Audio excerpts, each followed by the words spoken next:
Both Presidents Kennedy and Reagan, adamant Cold Warriors both, none would be accused of being friends to the Russians, always maintained open communication with the leaders of Russia to avoid escalation into nuclear conflict.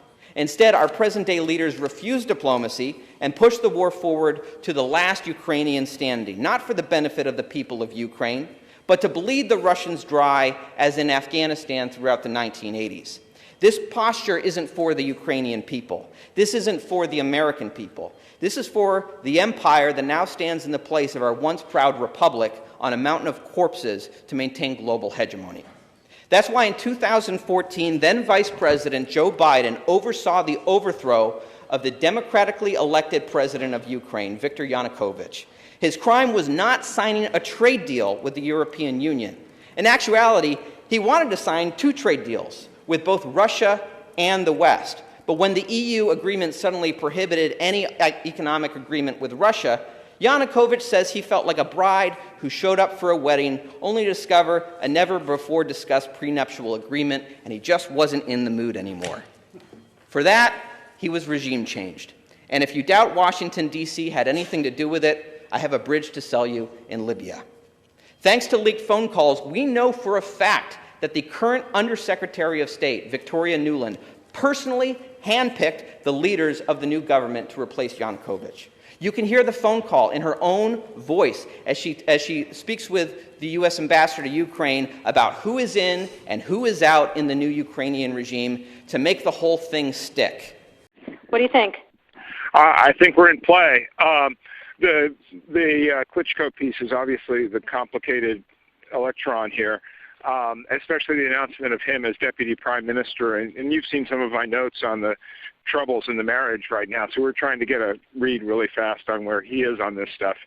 But I think your argument to him, which you'll need to make, I think that's the next phone call we want to set up, is exactly the one you made to Yachts. And I'm glad you sort of put him on the spot on where he fits in this scenario. And I'm very glad he said what he said in response. Good. So I don't think Cleach should go into the government. I don't think it's necessary. I don't think it's a good idea. Yeah, I mean, I guess you think, what, in terms of him not going into the government, just let him sort of stay out and do his political homework and stuff. I'm just thinking in terms of sort of the process moving ahead, we want to keep the moderate Democrats together. The problem is going to be Tony Book and his guys. And, you know, I'm sure that's part of what Yanukovych is calculating on all of this. I think Yachts is the guy who's got the economic experience, the governing experience. He's the guy, you know, what he needs is Cleach and Tony Book on the outside. He needs to be talking to them 4 times a week, you know. I just think Cleach going in, he's going to be at that level working for Yatsenyuk. It's just not going to work. Yeah, no, I think that's right. Okay, good. Well, do you want us to try to set up a call with him as the next step? My understanding from that call, but you tell me, was that the big 3 were going into their own meeting, and that Yachts was going to offer in that context a 3-way, you know, the 3+1 conversation or 3+2 with you. When I talked to Jeff Feltman this morning, he had a new name for the UN guy, Robert Seri. Did I write you that this morning? Yeah, okay. I saw that. He's now gotten both Seri and Ban Ki-moon to agree that Seri could come in Monday or Tuesday. Okay. So that would be great, I think, to help glue this thing and have the UN help glue it. And, you know, fuck the EU. Is this what democracy looks like?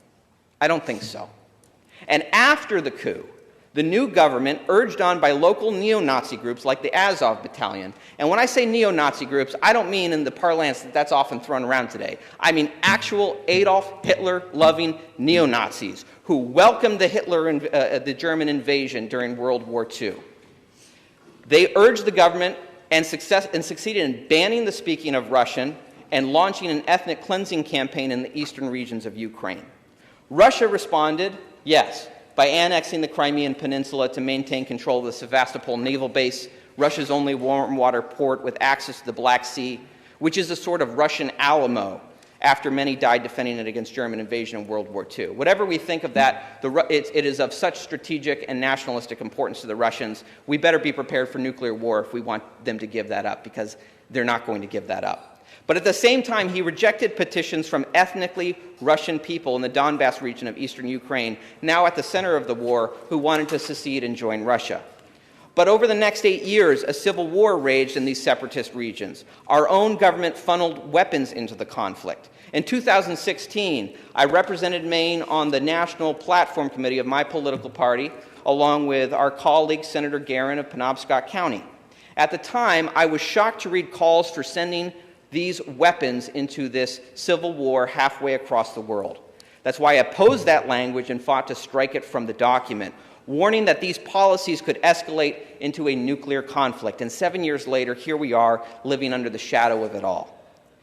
These are only some of the most significant provocations: NATO expansion, deposing a democratically elected government, funneling weapons into a civil war on Russia's border. I haven't even mentioned the torn-up nuclear treaties and the years of domestic anti-Russian propaganda pushed onto the American people through an unholy alliance between U.S. intelligence agencies and the corporate press. Do you all remember that report that Vladimir Putin was putting bounties on U.S. soldiers in Afghanistan? That story was as false as the reports of Iraqi soldiers ripping Kuwaiti babies from incubators in the lead-up to Desert Storm. Pure war propaganda. It was completely debunked. This disinformation was planted in the media by, quote, anonymous intelligence officials in the lead-up to a major U.S. election. But if you ever read a retraction, you were lucky to find it on page 36 after months of front-page coverage. That's how war propaganda works with the war machine. Lie, rinse, repeat, and never apologize. Fuck the EU. How dare you?